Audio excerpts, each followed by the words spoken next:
Morang Miklajung गाउँपालिकाको 3 number वडामा पर्ने उल्टो घर साथै भ्यू टावरमा दोस्रो टुर रमिते डाँडादेखि तल झरेर भ्यू टावरमा आइपुगेको छौँ। हेर्न सक्नुहुन्छ यो है पुरा एकदमै रमणीय दृश्य रहेछ। यहाँ चाहिँ गार्डनहरू पनि राम्रो बनाएको रहेछ। अब यहाँनिरको चाहिँ मुख्य आकर्षण भनेको चाहिँ नेपालकै पहिलो उल्टो घर। यहाँनिर एउटा घर बनाइएको छ, त्यो घर चाहिँ सबै उल्टो छ क्या। त्यसको छत मुनि छ, घर माथि छ, कार उल्टो राखेको छ, बेसनहरू सबै उल्टो छ अरे भन्ने सुनेको छु। अब भित्र गएर हेरेपछि थाहा हुन्छ है। अब यहाँ हेर्नु यो घर चाहिँ यो हो है। यसको छत चाहिँ मुनिपट्टि छ, हेर्नु यही होइन। खाना मुनिपट्टि छ, पिच चाहिँ माथिपट्टि छ। अनि यसमा यहाँ हेर्नु गाडी है, गाडीको टाउको जोइन्टपट्टि छ, चक्का माथि आकाशपट्टि छ है। गाडी पनि यो उल्टो राखिएको छ। यो एउटा अलिकति अचम्म तरिकाले बनाएको घर। अब म चाहिँ उल्टो घरको भित्र छिर्दैछु। अब यो उल्टो घरभित्र चाहिँ भित्रपट्टि चाहिँ कस्तो छ, भित्रपट्टि पनि हेरौँ है त। ल हेरौँ यहाँ हेर्नु ए सबै यहाँ हेर्नु यो उल्टो। कुर्सी पनि उल्टो झुन्डाइएको छ, खै थाहा छैन मलाई पनि थाहा छैन। यहाँ हेर्नु ए फ्रिज पनि उल्टो राखेको मात्रै उल्टो छ नि त, चल्नु चाहिँ पर्यो नि त। चल्छ होला नि। फ्रिज पनि उल्टो छ, पकाउने उल्टो छ। ए लु पकान्छ। यो तपाईँलाई किचन, यो चाहिँ किचन हो है। यो किचन चाहिँ उल्टो छ है, माथिबाट आकाश। ए यहाँ हेर्नु बेसन उल्टो, उँभोबाट उँधो झरेको छ, धारा उँभो फिर्केको छ, उँधो झरेको छ। यहाँ हेर्नु फिल्टर उल्टो, टोकरी उल्टो। तर यो सबै आर्टिफिसियल मात्रै हो है।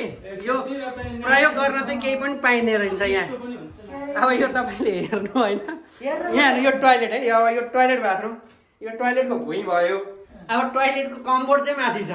अब यहाँ माथि बसेर मान्छेले टोइलेट गर्न त सक्दैनन्। जस यो एउटा आर्टिफिसियल देखाउनको लागि चाहिँ राम्रो रहेछ भन्नु पर्यो यो होइन। अब देखाउनको लागि चाहिँ एउटा पर्यटक तान्ने मेलो चाहिँ रहेछ यो। अब यो सिटिङ रुम हेर्नु है, यो सिटिङ रुम यो उल्टो घरको। अब यो भुइँ भयो, बेड हेर्नु माथि छ, सिलिङमा झुन्डिएको छ बेड चाहिँ। अब यो बेडमा गएर को सुत्छ मान्छे, यहाँ कसरी सुत्नु सकिँदैन होइन। यो सबै एउटा देखावटी मात्रै रहेछ। यहाँको मुख्य आकर्षण भनौँ न, यहाँको गन्तव्य यही थियो उल्टो घर। यो उल्टो घर चाहिँ भित्र पसेर हेर्दा चाहिँ मलाई चाहिँ खासै त्यति स्तरीय लागेन। यो पहिले मैले यो भागे नेउपानेले पनि यो घरको भिडियो बनाएर हालेको देखाएको थिएँ होइन।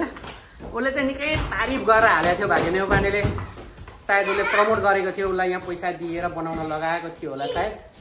भिडियो त्यही भएर पनि हुनसक्छ उसले प्रमोट गरेको हुन्छ।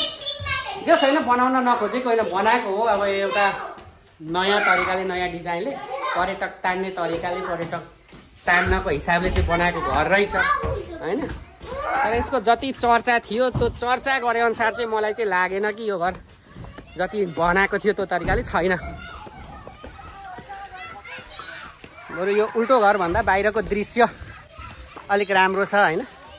केटाकेटीहरूको लागि खेल्ने ठाउँ, भ्यू टावर माथि चढेर यसो यहाँको दृश्यहरू हेर्नको लागि, साथै यहाँको गार्डनहरू, यो चाहिँ ठिकै छ। तर यहाँको मुख्य आकर्षण मानिएको उल्टो घर चाहिँ मलाई बाहिरबाट हेर्दा ठिक छ, उल्टै छ घर होइन। भित्र हेर्दा पनि सामानहरू सबै उल्टै छ, तर त्यसलाई प्रयोग गर्न नमिल्दो रहेछ। हामीले सोचेअनुसार जस्तो तरिकाले हामीले सोचेको थियौँ, यसलाई चाहिँ हामी भित्र गएर पनि त्यो उल्टो भएको चिजहरूलाई पनि प्रयोग गर्न मिल्छ कि जस्तो लागेको थियो। तर त्यो चाहिँ मिल्दो रहेनछ है। सबै उल्टो चाहिँ उल्टै छ। हेर्नु यो छाना उँधोपट्टि छ, यसको बेस चाहिँ माथिपट्टि छ, झ्यालहरू पनि यो उल्टै देखिन्छ सबै होइन।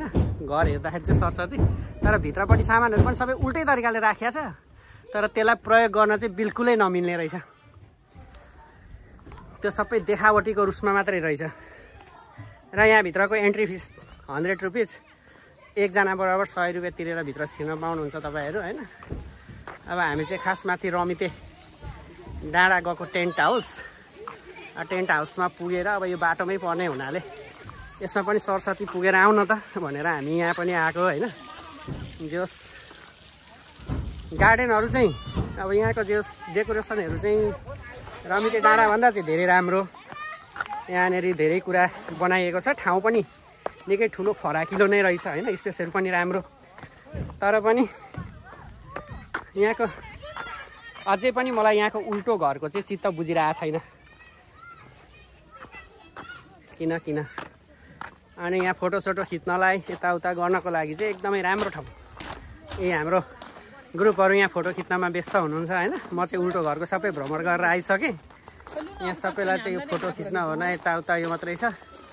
ल अब हाम्रो फोटो खिच्ने चाहिँ अब फोन यति एउटा मात्रै भएको हुनाले सबैलाई यहाँनिर चाहिँ अब फोटो खिच्न चाहिँ अब यही नै चाहिएको, यही मोबाइल चाहिएको हुनाले अब मैले आजको भिडियो चाहिँ यतिमै इन्ड गर्दैछु है। अब जे भए पनि आजको लागि